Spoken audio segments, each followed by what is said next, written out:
Et bonjour tout le monde, ça va bien? Ça va, merci. Euh, oui, Fabien, ça a commencé. Bon, je vois qu'il n'y a que 13 personnes, j'attendais un peu que plus de personnes se connectent, mais oui, ça va bien, ça va bien, ça va bien.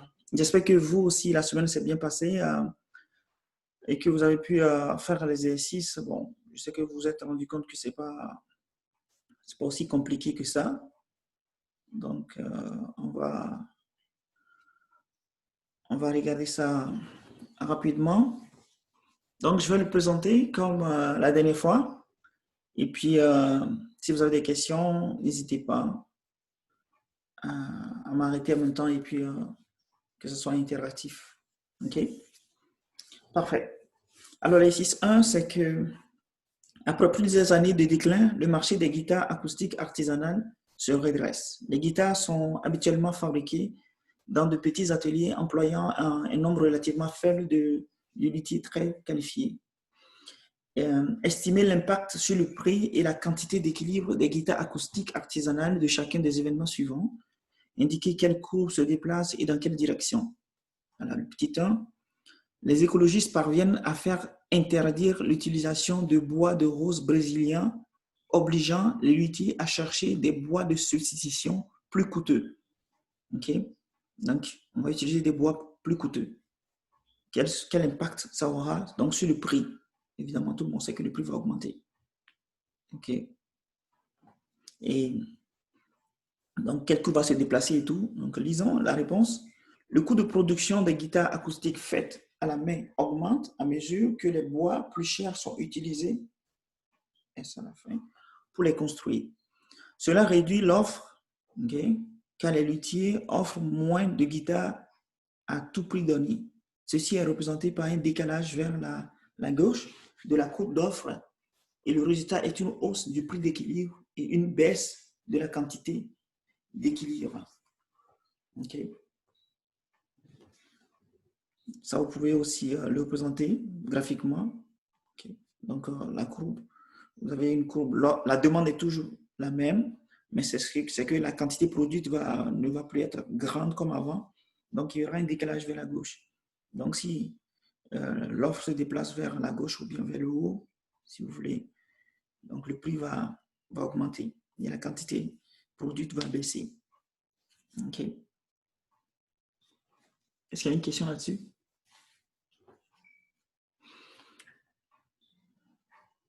Petit 2. Un ingénieur étranger parvient à reproduire le processus de fabrication des guitares et inonde le marché des guitares identiques. Okay. Donc, il arrive à faire la concurrence vraiment aux producteurs locaux avec les mêmes produits. Donc, qu'est-ce qui se passe?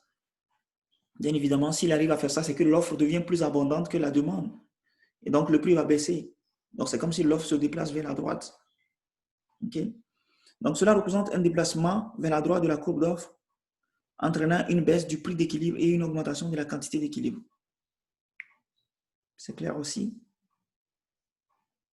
Oui, je pense, je suppose.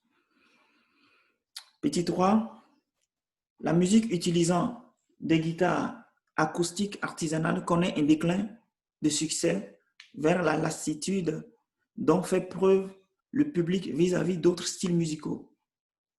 Okay. Donc, d'autres styles musicaux sont beaucoup plus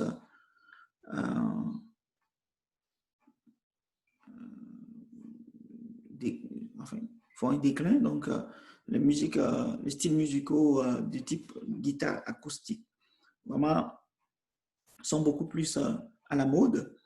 Donc, comme de plus en plus de gens, de personnes demandent de la musique jouée sur les guitares acoustiques, la demande pour ces guitares augmente. C'est la demande qui augmente également. Et donc, si la demande augmente, les guitares acoustiques sont une entrée dans la production de cette musique. OK? Donc, la demande va augmenter pour la guitare aussi. Donc, cela représente un déplacement de la droite de la courbe de demande conduisant. Donc, la courbe de demande va se déplacer vers vers la droite également. Donc, il y aura une hausse donc, de la demande. Donc, ça va conduire à un prix, une quantité d'équilibre plus élevée.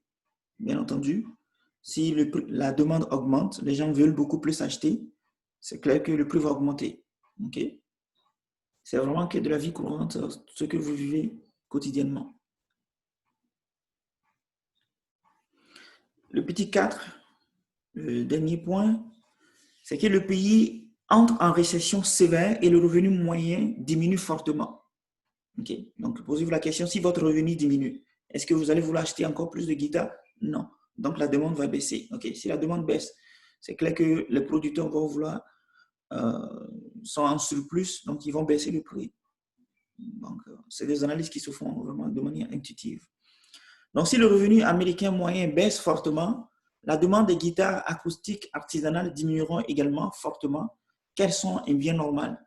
Ceci est représenté par un déplacement vers la gauche de la courbe de la demande, conduisant à un équilibre plus bas en prix et en quantité. Okay? Donc, le prix d'équilibre va baisser et la quantité d'équilibre aussi va baisser parce que la demande est moindre. OK? Est-ce qu'il y a des questions sur le 6? Vous aviez dit au numéro 4 que c'est une baisse de la demande, c'est ça, hein? Oui, c'est une baisse de la demande. Fait que ça fait diminuer la quantité d'équilibre et le prix d'équilibre. Oui. C'est juste pour avoir l'affirmation. Parfait, c'est bon, merci. OK, bienvenue.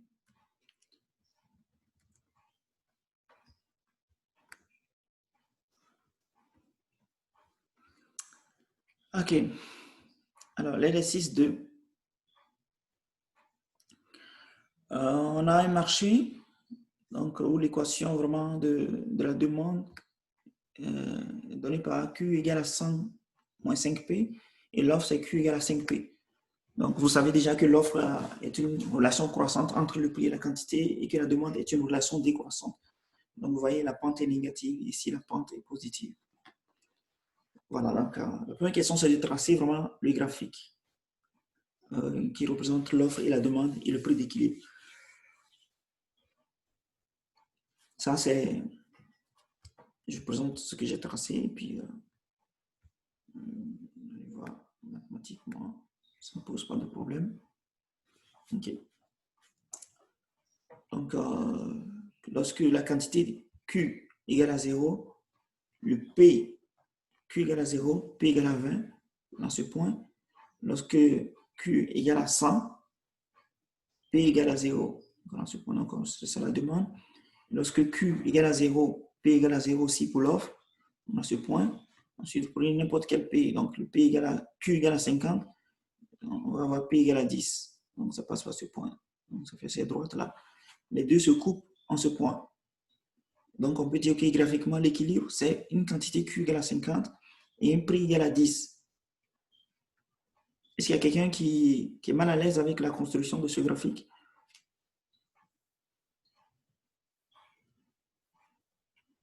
OK. Là, il nous demande de calculer vraiment le prix et la quantité d'équilibre de manière théorique. Okay. Là, il faut faire juste une égalité entre l'offre et la demande. L'offre égale demande. Donc, l'équation de l'offre, c'est ça. Et l'équation de la demande, pardon, c'est ça. Et l'équation de l'offre, c'est ça. Donc, les deux étant égales, vous faites les manipulations que vous pouvez. Bon, vous pouvez ramener les 5P ici. Ça fait 10P égale à 100. Donc, P sera égal à 10. Donc, si P égale à 10, vous remplacez dans une des deux équations. Vous remplacez P par 10, vous allez voir Q égale à 50. Vous pouvez me remplacer P par 10 ici. Vous allez avoir Q égale à 100 moins 50, donc ça fait 50 également. Donc, finalement, on a P égale à 10 et Q égale à 50 qui est l'équilibre, qui correspond exactement à ce que vous avez ici. Q égale à 50, P égale à 10. Tout le monde est à l'aise avec ça? OK. Alors, quand ça devient plus intéressant, donc comme les questions que vous allez trouver un peu sur l'intra, bon, bien entendu, il y aura ce genre de questions à l'intra, hein, et il y aura un peu ce genre de questions aussi. Donc, si le prix était fixé à 16 $, y aurait-il un surplus ou une pénurie? De quelle quantité? Là, il faut faire vraiment attention. Avant de commencer à répondre, il faut juste regarder le prix d'équilibre, c'est 10 $. Et maintenant, on veut fixer le prix à 16 $. Donc, d'après vous, déjà, avant d'essayer même de faire le calcul, vous devez déjà prévoir à quoi ça va correspondre. C'est qu'un prix normal qui devait être 10 $, on veut le vendre à 16 $. C'est clair que les consommateurs ne vont pas vouloir acheter beaucoup en quelque chose de ce genre. Les consommateurs ne vont vouloir peut-être pas acheter beaucoup. OK. Assurément. Donc, peut-être qu'il y aura plus de... les offreurs seront beaucoup plus en avance sur le marché. Ils vont vouloir produire plus. Et donc, il y aura peut-être beaucoup plus. Il y aura du surplus. OK? C'est une manière d'anticiper les choses. Mais avant d'aller, il faut reprendre maintenant. Donc, à un prix de 16 $, l'erreur que beaucoup commettent, OK, ça, suivez très bien. À un prix de 16 $, il y a beaucoup qui vont dire, ah ben, la quantité offerte, c'est 50. Non, la quantité offerte n'est plus 50. La quantité offerte, c'est 50 pour le prix de 10 $. Mais pour un prix de 16 $, les producteurs vont vouloir produire encore davantage parce que ça les avantage de produire. Parce qu'ils vont vendre plus cher. Et maintenant, il faut alors retourner, prendre l'équation de l'offre Q égale à 5P. Donc, P égale à 16 $, donc Q serait égal à 5 fois 16, ça fait 80. Et pour prix égal à 16 $, quel serait Q pour la demande? Ça fait 100 moins 5 fois 16, qui est 80. Donc, 100 moins 80, ça fait 20. Donc, l'offre serait 80 et la demande serait 20. OK? Donc, l'offre serait 80, la demande serait 20. Et donc, il y a un décalage entre l'offre et la demande.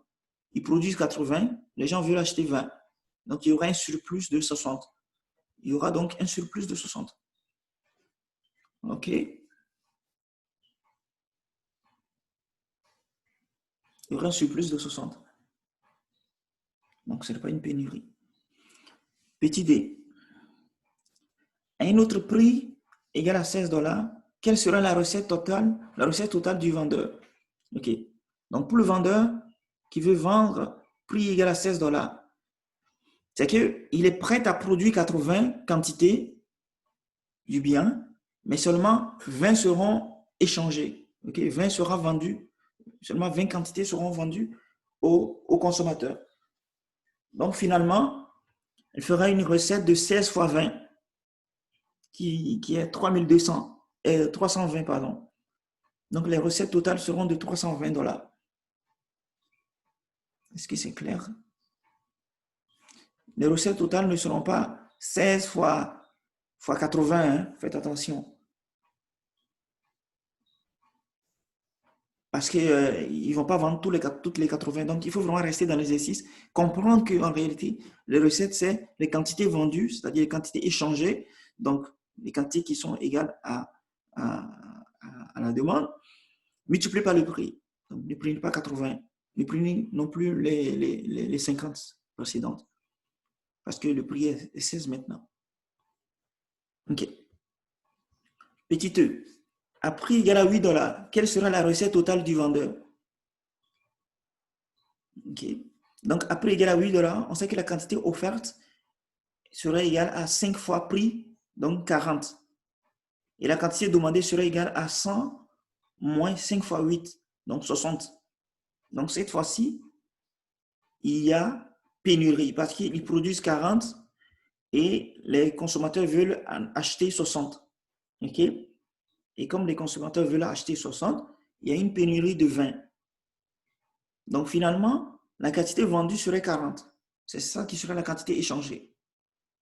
Donc, si ça qui serait la quantité échangée, quelle serait donc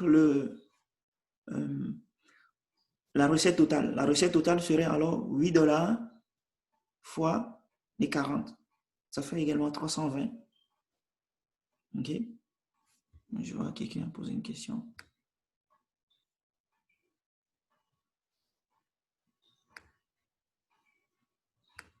C'est 60? Claudia?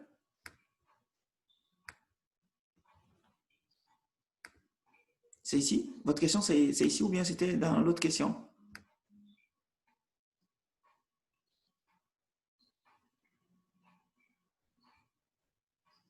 Allô?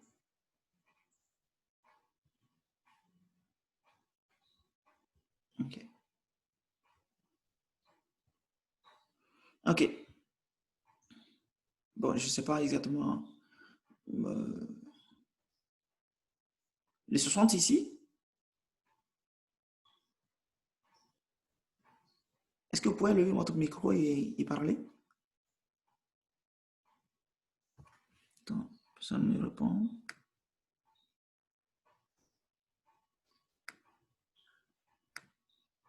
Ici? OK.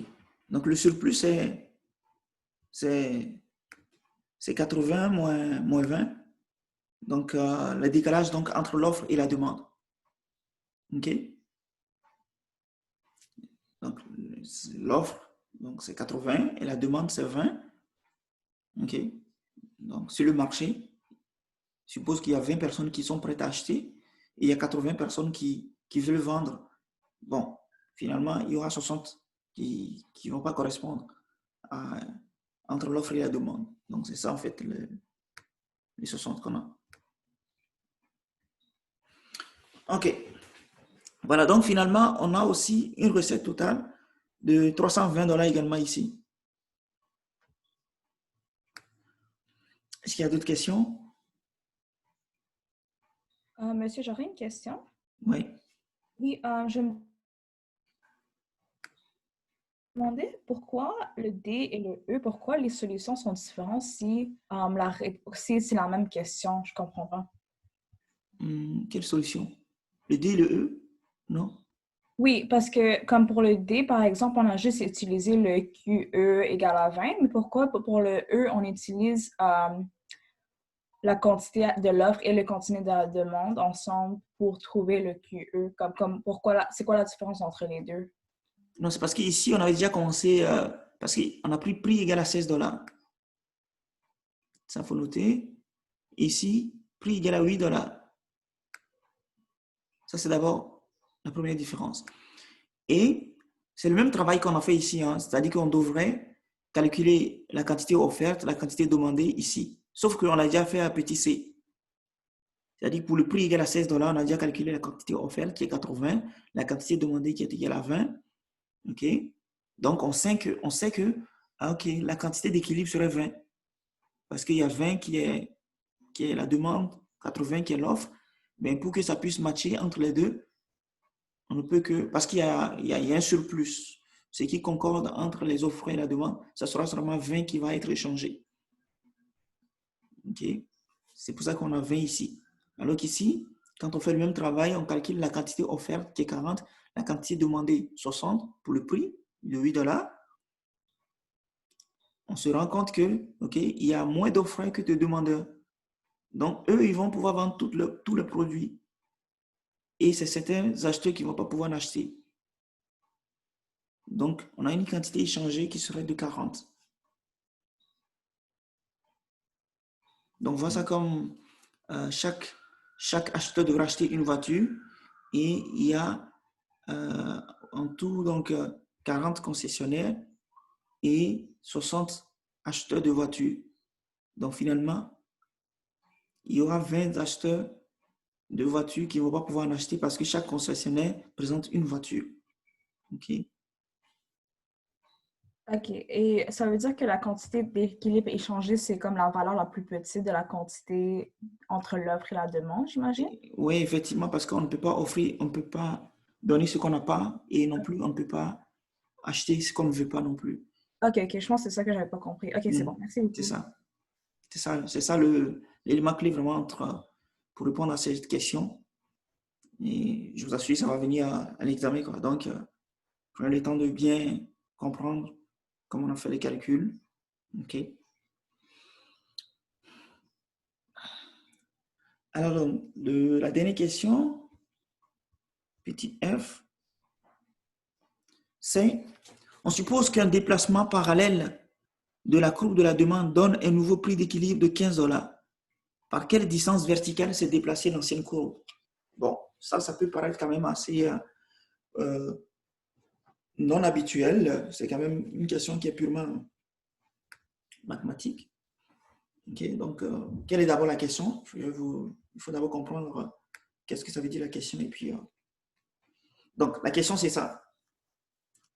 On se rend compte que le prix d'équilibre avant, c'était 10 $, mais ils disent que la question nous dit que la courbe de demande s'est déplacée parallèlement, de sorte que le prix maintenant quitte 10 $ pour aller à 15 $. Donc, pour qu'il y ait une augmentation du prix, c'est qu'il doit y avoir un déplacement vers le haut. OK? Un déplacement vers le haut. Donc, s'il y a ce déplacement vers le haut, alors, combien cette courbe-là doit se déplacer vers le haut, de telle sorte qu'on puisse avoir un décalage du prix de 10 $ avec 15 $. Donc, quelle serait cette distance-là? Cette distance. C'est ça la question. OK? Donc, la question, c'est de quelle distance verticale s'est déplacée l'ancienne courbe? Donc, cette courbe s'est déplacée pour aller vers là. Donc, quelle est la distance verticale là? Donc, voici juste comment est-ce que je fais. J'ai juste essayé de trouver, parce qu'on avait déjà trouvé ce point, on sait que c'est 20. J'ai voulu trouver ce point-là, ok? Et je l'ai trouvé, c'est 30. Donc, cette distance serait 30 moins 20, donc 10. Ok? Donc, c'est ça la démarche. Alors, donc, la question qu'on peut se poser, comment arriver à trouver ce point? Sachant que cette droite passe par ce point-là, où le prix est égal à 15. Ok? Bon, si le prix est égal à 15, on sait à quoi ça peut correspondre donc la quantité, vu que c'est un prix d'équilibre. Donc là, je vais commencer à résoudre. Donc, je disais que soit D' la droite de la nouvelle demande. L'équation de D' est donnée par donc, P égale à B moins 1/5 de Q. Pourquoi est-ce que j'ai fait ça? Parce que, étant donné qu'il s'agit d'un déplacement parallèle, les deux auront la même pente. Donc, le coefficient qui va multiplier Q doit être le même pour cette droite et pour cette droite. Donc, les deux droites doivent avoir la même pente. Okay? Or, on sait que la pente de cette droite, c'est moins 1/5. Excusez-moi.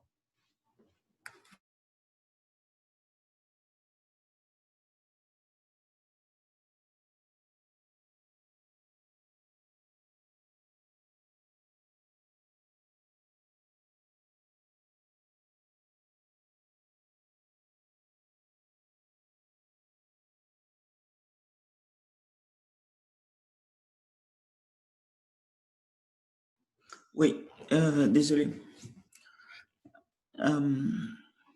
Est-ce que tu peux juste un peu remonter pour qu'on voit le texte? Ouais. Merci. Bon, je vais vous l'envoyer à la fin, le document. Donc, je disais que cette droite et celle-ci doivent avoir la même pente. Alors, la question qu'on doit se poser, c'est quoi la pente de cette droite? On l'avait déjà trouvé précédemment, donc à la première question. Donc, l'équation de la demande, c'est P égale à 20 moins 1/5 de Q. Donc, ce 20, c'est l'ordonnée à l'origine, quoi. Donc, ce nouveau B que je cherchais, c'est lui qui devait être à la place du 20. OK? Et c'est pour ça que j'ai écrit la nouvelle équation P égale à B moins 1/5 de Q. OK? Donc, maintenant que je sais qu'il y a un point particulier qui appartient à cette droite, ce point, c'est lequel? C'est le nouvel équilibre. C'est cet équilibre qui correspond à 15 comme le prix. Maintenant, la quantité, c'est 75. Comment est-ce que je l'ai trouvé? Je sais que ce point se trouve sur l'offre. Okay? L'offre n'a pas changé. Donc, il suffit que j'aille. Nous savons que pour un prix P égale à 15 $, la quantité offerte est 75. Donc, il faut aller juste dans l'équation de l'offre et remplacer P par 15 pour trouver le Q qui correspond. OK? Donc, si donc ce point est l'équilibre, alors il appartient nécessairement aussi à notre nouvelle droite D', qui est la nouvelle demande. Donc, si ce point appartient à cette nouvelle droite, je vais remplacer donc ces coordonnées dans la droite là. Donc, je remplace P par 15 et je remplace Q par 75 pour trouver ce qu'est mon B. Quand vous faites ça, vous tirez B, vous allez trouver 30. Donc, si vous avez 30, donc cette distance serait alors 10. Est-ce qu'il y a des questions?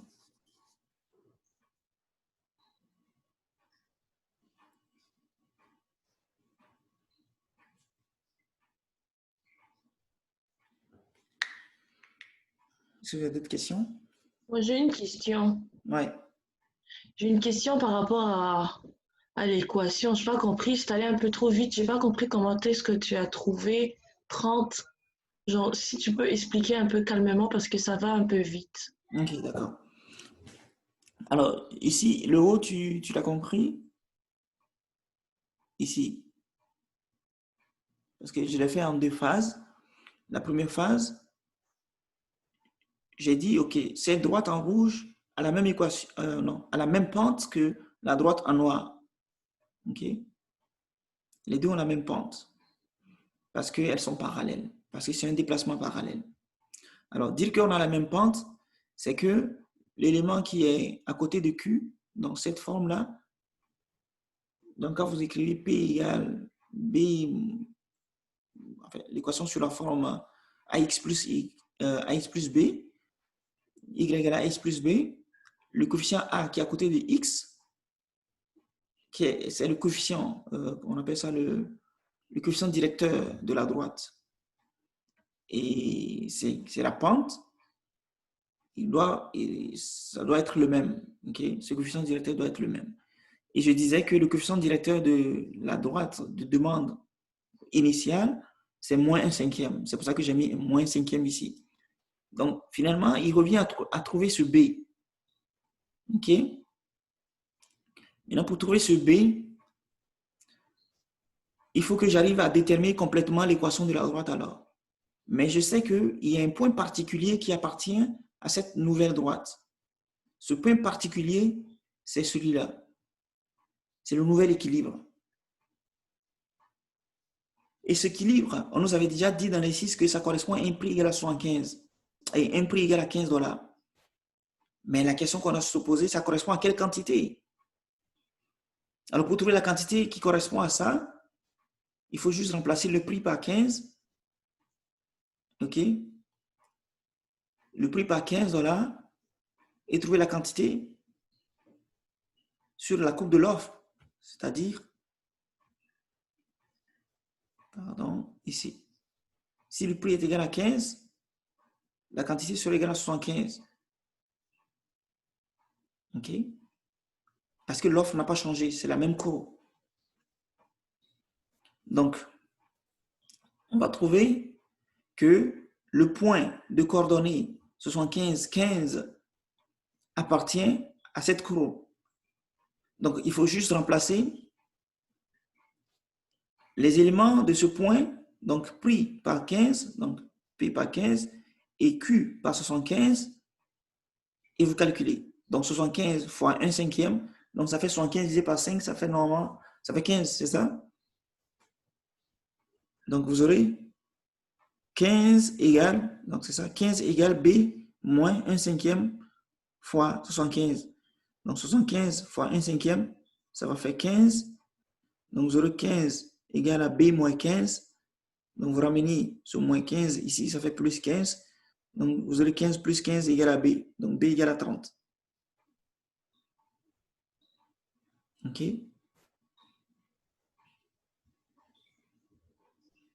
C'est bon? Est-ce que c'est bon? Oui, c'est bon, merci. OK, bienvenue. Est-ce qu'il y a d'autres questions?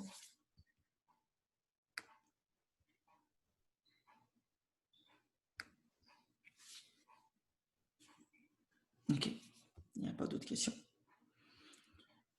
Alors, l'exercice 3, il nous dit que le gouvernement vénézuélien a imposé un prix plafond. OK, donc, en économie, vous allez entendre souvent un prix plafond, un prix plancher. Le plancher, vraiment, c'est le prix le plus bas. Le prix plafond, c'est le prix le plus haut qu'on ne peut pas dépasser. Donc, quand on dit prix plafond, ça veut dire qu'on ne peut pas dépasser ce prix. Quand on dit le prix plancher, ça veut dire qu'on ne peut pas être en dessous de ce prix-là. OK? Et donc, on dit que le gouvernement vénézuélien a imposé un prix plafond sur la vente au détail de café en grains. Le graphique suivant représente le marché du café en grains. En l'absence de contrôle du prix, l'équilibre se situe au niveau E, avec un prix d'équilibre PE et une quantité d'équilibre achetée une quantité d'équilibre acheté et vendu QE. OK? La question petit 1, c'est indiquer le surplus du consommateur et du producteur avant l'introduction du prix plafond. D'accord? Alors, oups, où est le graphique? Ok, je l'ai ici. Alors, là, la réponse est le surplus du consommateur est la zone labellisée CS1, Consumer Surprise. Et le surplus du producteur est la zone labellisée PS1 sur la figure A. Donc, j'ai vraiment pris la figure dans le livre pour mettre comme. Donc, à quoi ça correspond exactement? C'est que, vous voyez, le prix auquel on va vendre en fait le produit, c'est PE. Et ça, c'est la demande. OK? Donc, pour un prix donné, il y a telle quantité de personnes qui voulaient acheter. Pour un prix donné, il y a telle quantité. Donc, prix égal à PE, il y a telle quantité de personnes qui veulent acheter le bien. Donc, si le bien se vend au prix PE, ceux qui étaient prêts à l'acheter au prix PE n'auront aucun surplus. Ça va de soi. Maintenant, il y avait des gens, des personnes qui étaient prêts à l'acheter à un prix plus élevé. Ceux-là, ils vont gagner la différence qui va exister entre PE et ce prix-là. C'est ça qui sera leur surplus. C'est-à-dire que ça, c'est une personne. Son surplus serait, supposez que, regardez cette boîte-là comme étant une continuité de personnes qui sont prêtes à acheter pour des prix donnés. Et que pour le prix PE, il y a cet individu qui va acheter une telle quantité. Alors, pour un prix ici, pour un individu qui se trouve quelque part ici, son prix serait quelque part ici. Donc, lui va gagner la différence entre ce prix-là, ce prix et PE. Okay? C'est ça qui sera son surplus. Maintenant, il y a d'autres individus aussi qui se trouvent, qui étaient prêts pour un prix qui est ici, ils vont gagner cette différence. Donc, je ne sais pas si vous connaissez, vous avez la notion donc de l'aire, comment on appelle ça, l'intégrale. Vous avez déjà tous fait l'intégrale qui est vraiment l'aire comprise entre l'intégrale de A vers B, de f de x dx, c'est vraiment l'aire de la courbe de f compris entre A et B. Tout le monde est à l'aise avec ça? Comme ça, je peux l'expliquer dans ce sens. Ou bien, bon, regardez juste que la partie qui se trouve en haut, vraiment, c'est que ça, c'est le prix auquel on vend et tous les producteurs qui étaient prêts, tous les acheteurs plutôt, qui étaient prêts à acheter le bien à un prix supérieur à PE vont être gagnants. Donc, c'est ça qui va être le surplus. Mais quelqu'un se demandera, mais pourquoi c'est la partie assurée? Pourquoi c'est cette R? C'est ça, en fait, que j'étais en train d'expliquer pour démontrer que c'est vraiment la partie assurée parce qu'il y a comme une infinité de personnes. Okay? Il y a une infinité. Et donc, quand on fait la somme de toutes ces infinités-là, ça va donner vraiment cette R. OK? Et le producteur, c'est vraiment cette courbe-là. Donc, lui, quand il était prêt à vendre pour une quantité donnée, si le prix est inférieur au prix d'équilibre et qu'il le vend au prix d'équilibre, c'est qu'il est gagnant. Parce qu'il le vend à un prix supérieur au prix auquel il était prêt à le vendre.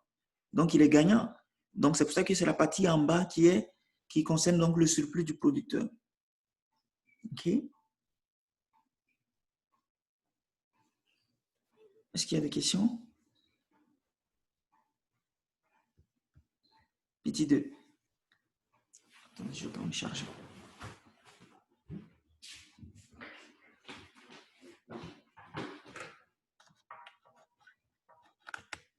OK. Le petit 2,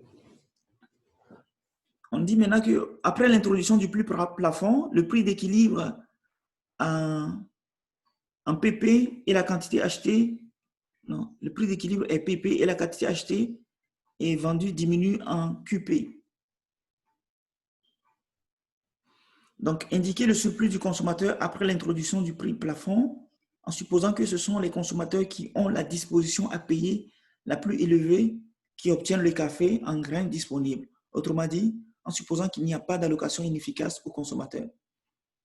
OK? Donc, la réponse est que l'excédent des consommateurs après l'introduction du prix plafond est composé de somme des deux zones étiquetées CS2A et CS2B sur la figure B. Donc, ça et ça. Donc, cette partie-là. La somme des deux. CS2A, ce n'est rien d'autre que quand on considère donc le premier surplus, il y a une perte, ok? Une petite perte. Parce que les quantités maintenant se retrouvent ici. Si la quantité se retrouve ici, la quantité d'équilibre se retrouve ici, c'est que ça va correspondre. Cette partie n'est plus vraiment donc dans les surplus parce que personne n'est plus apte à acheter à cette quantité-là. Okay? Donc, vous tracez de manière verticale, vous coupez la demande et le prix plancher, non, le prix plafond. Donc, c'est ce prix-là, en fait, auquel le produit sera vendu parce qu'on ne doit pas dépasser ce prix. Alors que le prix d'équilibre est encore plus haut. Mais comme le gouvernement ne permet pas à ce qu'on vende à ce prix plus haut, on va vendre à ce prix-là. Ce qui avantage, bien sûr, le consommateur et qui décourage les producteurs. Donc, les consommateurs vont finalement avoir ce surplus total-là. Et les producteurs vont avoir ce surplus. Parce que ceci va venir déterminer l'équilibre.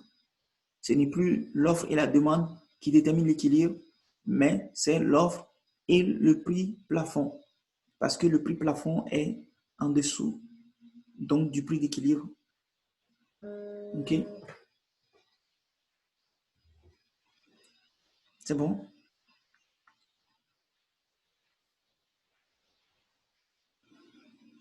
Alors,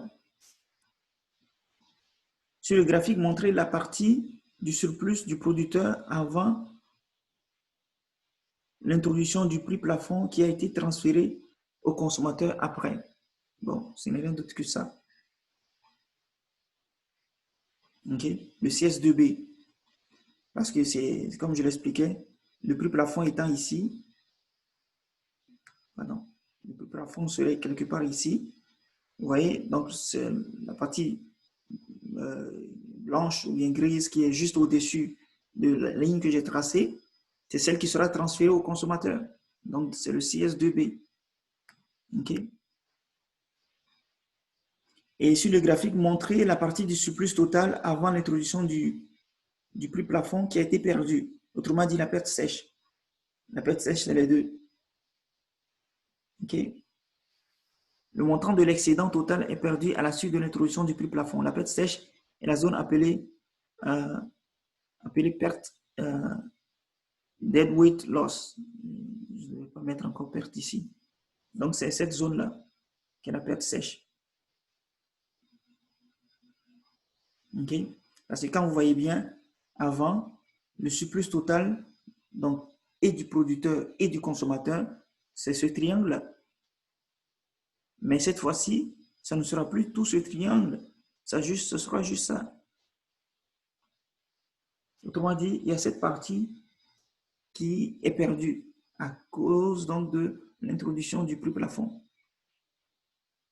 Donc, si on laissait l'économie tourner d'elle-même, on créerait plus de richesse que de créer des prix plafonds.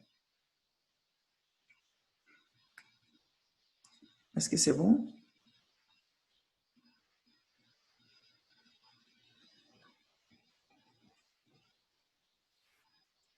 Oui, ça va. Merci. Oui. OK. Le dernier exercice. Beaucoup d'étudiants de l'université tentent d'obtenir un stage avant d'être diplômés pour étoffer leur CV. Donc, gagner de l'expérience dans un domaine ou tester une carrière. Leur espoir est que ces stages leur permettront de gagner davantage que les jobs d'été habituels. Donc, avec le salaire en ordonnée et le nombre d'heures de travail en abscisse, tracer un graphique d'offres et de demandes pour le marché des stages sur lequel le salaire minimum n'est pas contraignant au niveau du marché d'équilibre. Okay? Donc, avant de répondre à cette question, je vais vraiment parler ici. Donc ici, le prix plafond, vous voyez bien, c'est un prix qui est contraignant. Il est contraignant dans le sens que s'il n'était pas là,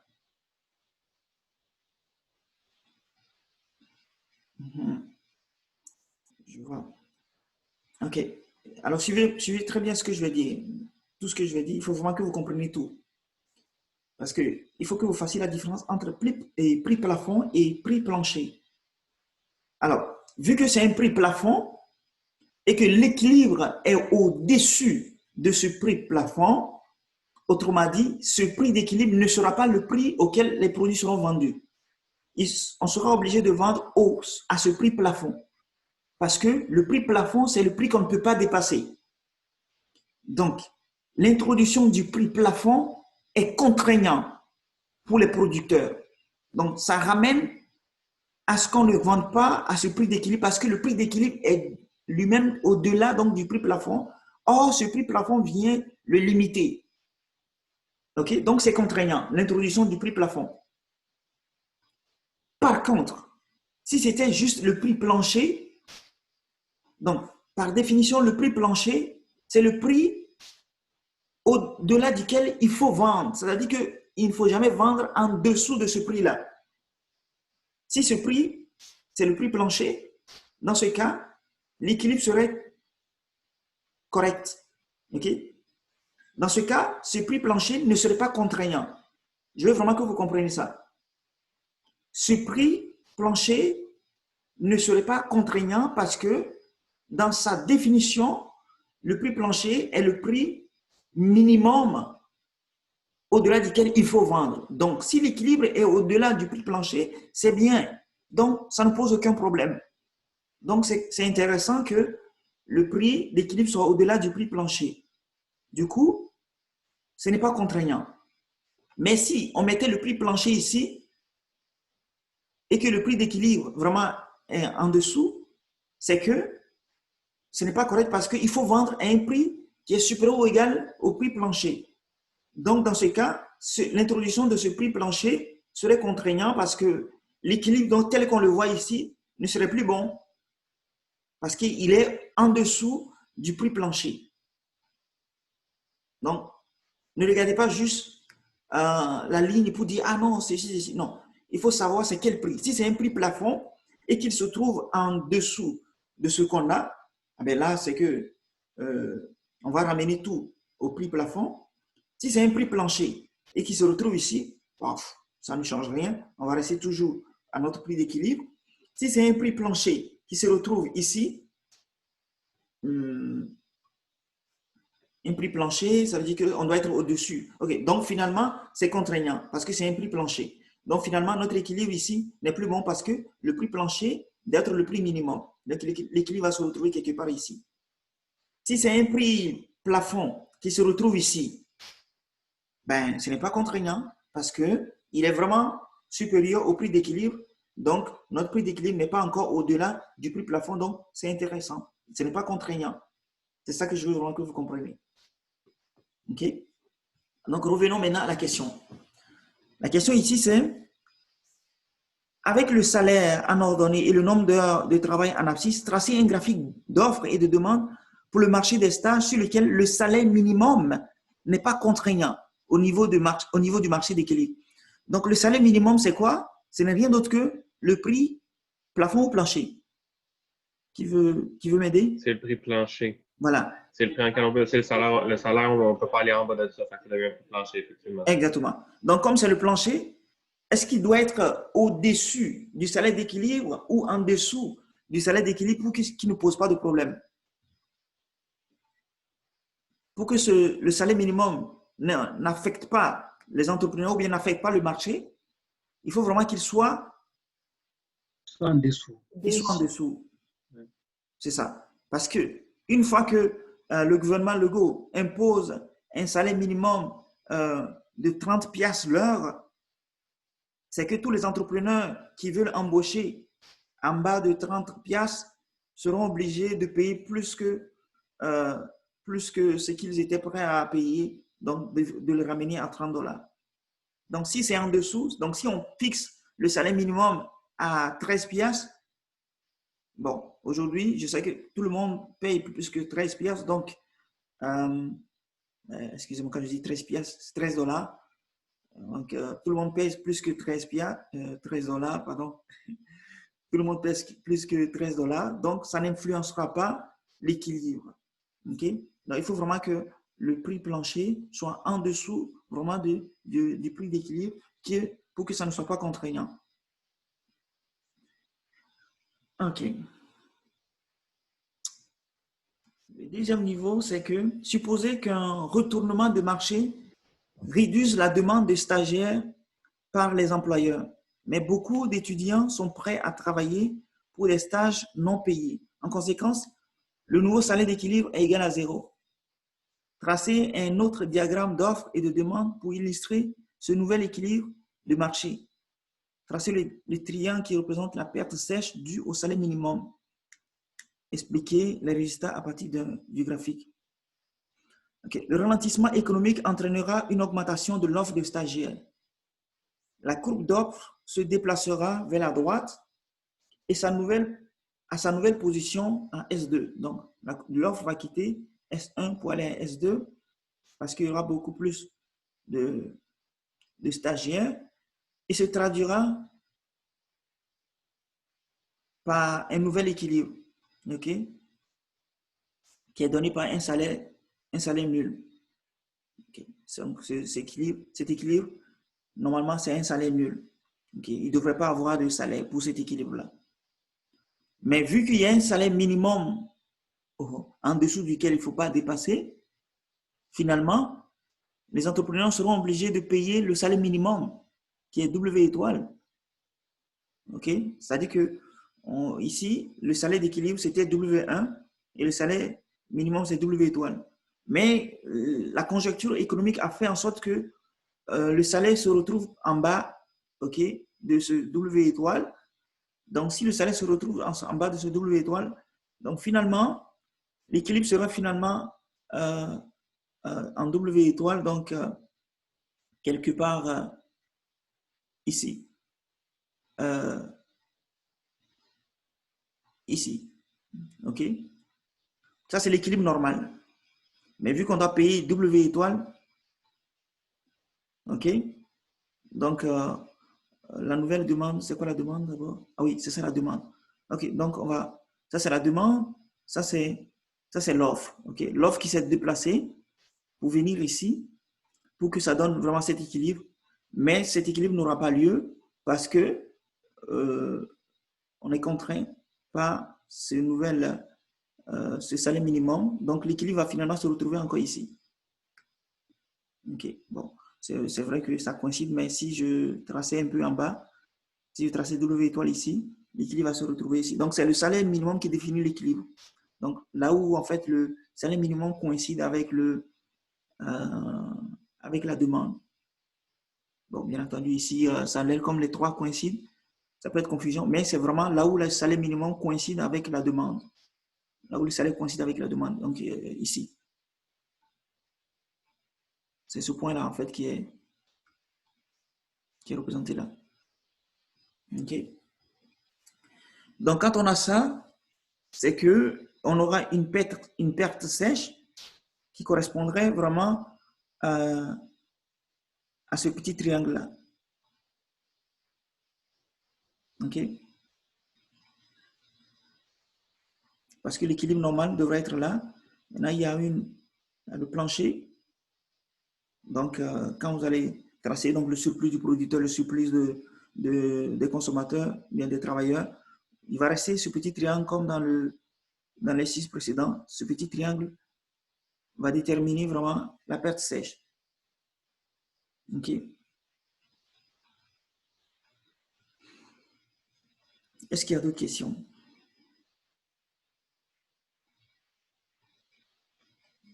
Donc, ce qu'il faut retenir vraiment de ces deux derniers exercices, il faut comprendre la notion du prix plafond et du prix plancher. Bon, le prix, ça peut être le salaire, ça peut être n'importe quoi.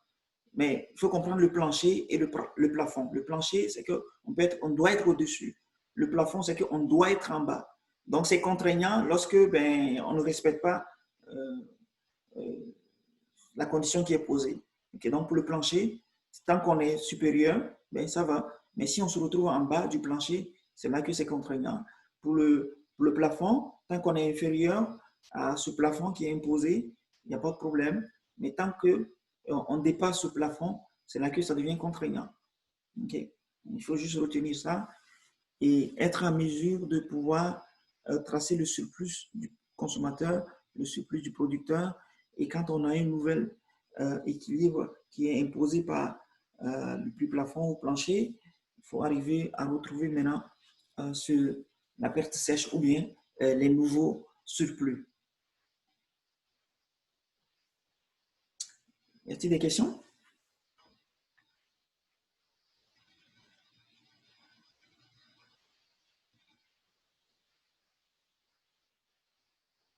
OK.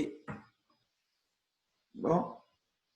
Je vais vous envoyer la fiche la semaine prochaine, d'ici la fin de la semaine, parce que je dois attendre que vous fassiez le cours le vendredi. Puis, le professeur va m'informer un peu sur ce que vous avez fait et puis je vais vous envoyer la fiche. OK? Alors, je vais vous envoyer ça aussi. Je vais l'enregistrer. Donc, Zoom va me l'enregistrer et puis je vais le mettre sur YouTube et vous l'envoyer. Bon, d'ici la fin de la journée, je vais essayer de le faire le plus tôt possible. Tu vas nous envoyer le corrigé aussi? Oui, le corriger aussi. Parfait, merci beaucoup, bonne journée. Merci à toi aussi. OK, bonne journée à tout le monde.